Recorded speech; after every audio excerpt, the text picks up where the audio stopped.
La séduction, ça c'était, dès le début pour moi c'était clair, c'était ce qui s'inscrivait en contre, alors là vraiment contre la production. Enfin, il y avait une espèce de presque de jeu de mots là, un univers de la production, l'opposé celui de la séduction.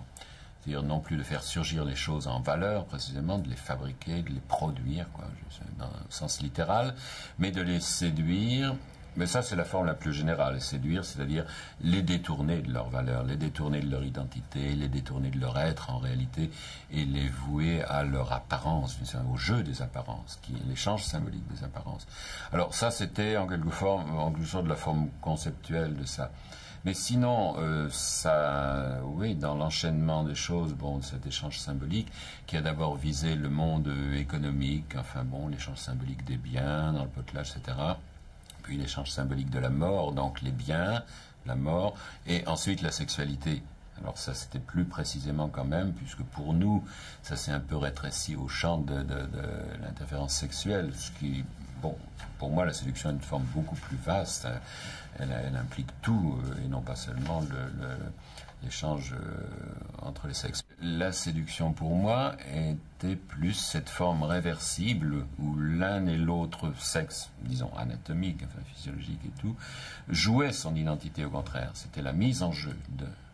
Et à ce moment-là, beaucoup plus une forme du devenir masculin du féminin, du devenir féminin du masculin, parce que là, quand même, il y avait un préjugé qui n'a d'ailleurs pas été fort bien compris par les féministes, je dois le dire, mais un préjugé féminin. C'est-à-dire que le masculin, lui, c'était l'identité sexuelle.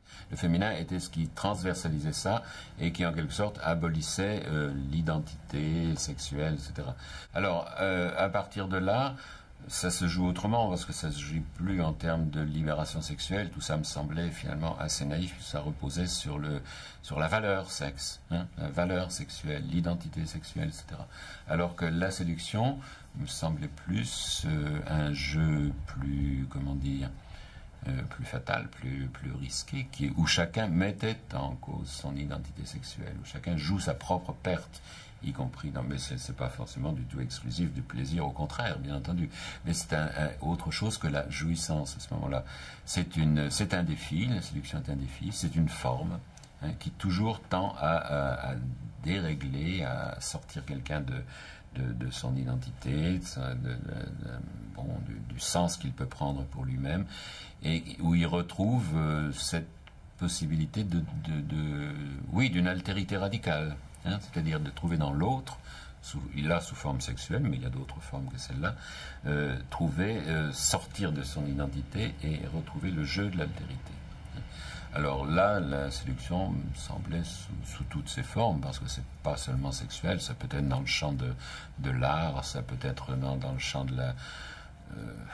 pourquoi pas, de la guerre, etc. Enfin, des formes où définitivement on n'est pas dans un système d'accumulation, de production, etc. Or, la libération sexuelle à laquelle, surtout dans cette époque-là, on avait complètement affaire, c'est quand même bien un système comme la libération, je veux dire, du travail, libération du travail comme force productive, libération de tout comme force productive. La libération, pour l'essentiel, c'est quand même une libération productiviste. C'est libérer l'énergie, bon, le modèle archétypal étant, je ne sais pas, l'énergie matérielle, l'atome, enfin n'importe quoi. Tout ce qui se libère en tant qu'énergie positive. Il est positivisé.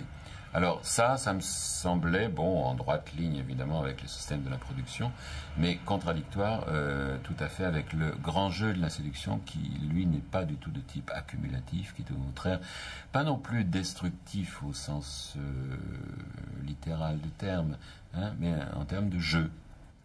La séduction ne joue pas tellement sur le désir, elle est un jeu avec le désir.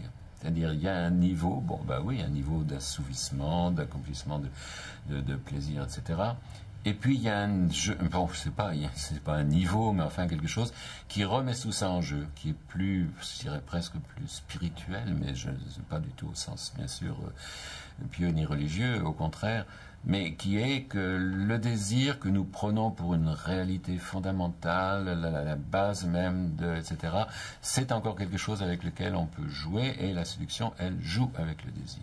Elle ne le nie pas, elle n'est pas le contraire d'une certaine façon, bien sûr, mais elle le met en jeu. Et les apparences, ça c'est déjà la sphère de la séduction, c'est la sphère où justement le monde met en jeu son être, enfin il ne peut pas compter sur cette réalité fondamentale, elle est toujours continuellement mise en jeu au niveau des apparences, et la séduction par excellence c'est le jeu des apparences aussi, hein. Mais pas seulement, je veux dire, oui, physique aussi, bien entendu, de charme, tout ce qu'on voudra, mais la mise en jeu de l'être, de l'ontologie, quoi, d'une certaine façon, on passe au-delà. Et on est dans des formes, alors là, beaucoup plus flexibles, réversibles, etc., où aucun sexe n'est assuré de son fondement, ni de cette supériorité sur l'autre, surtout.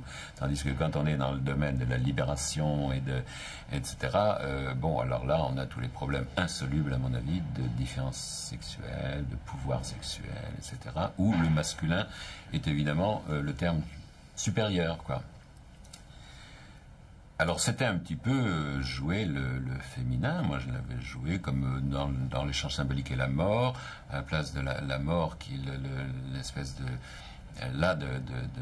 enfin de mot de passe, de réalité de passe, si je peux dire, de réversibilité de la vie et de la mort. La féminin était le signe de la réversibilité du masculin et du féminin. En fait, il n'y a pas un masculin qui s'oppose à un féminin, il y a un féminin qui résout cette opposition. Hein, qui joue de cette opposition et qui la résout. Mais là, je voudrais quand même apporter quand même un petit correctif, c'est que le terme séduction a été, bon, il a été utilisé à tout bout de champ, dans un tout autre terme que ça, hein, le pouvoir séduit les masses, enfin bon, la manipulation médiatique et tout ça, c'est de la séduction. Non, moi je l'entendais pas à ce niveau quand même extrêmement vulgaire, je dois dire, de la séduction, ou même dans les figures de grands séducteurs, etc. C'est-à-dire ça, la manipulation sexuelle. C'est pas ça, au contraire, d'une certaine façon, là. Et disons, dans le domaine de la séduction, c'est vrai qu'il me semblait que, même historiquement, la femme avait une position privilégiée. Mais ça n'a pas été véritablement bien saisi. Parce que renvoyer la femme à la séduction, c'était justement la dessaisir de tout pouvoir, etc. C'était la vouer aux apparences, etc. Donc la frivolité, etc. Ça, c'était un contresens total. La séduction, c'est vraiment la maîtrise symbolique des formes. Alors que l'autre n'est que la maîtrise matérielle du pouvoir, quoi. Je crois, moi, que le monde des formes, séduction, défi, réversibilité, et tout cela, est plus puissant. Hein. L'autre est le monde de la production.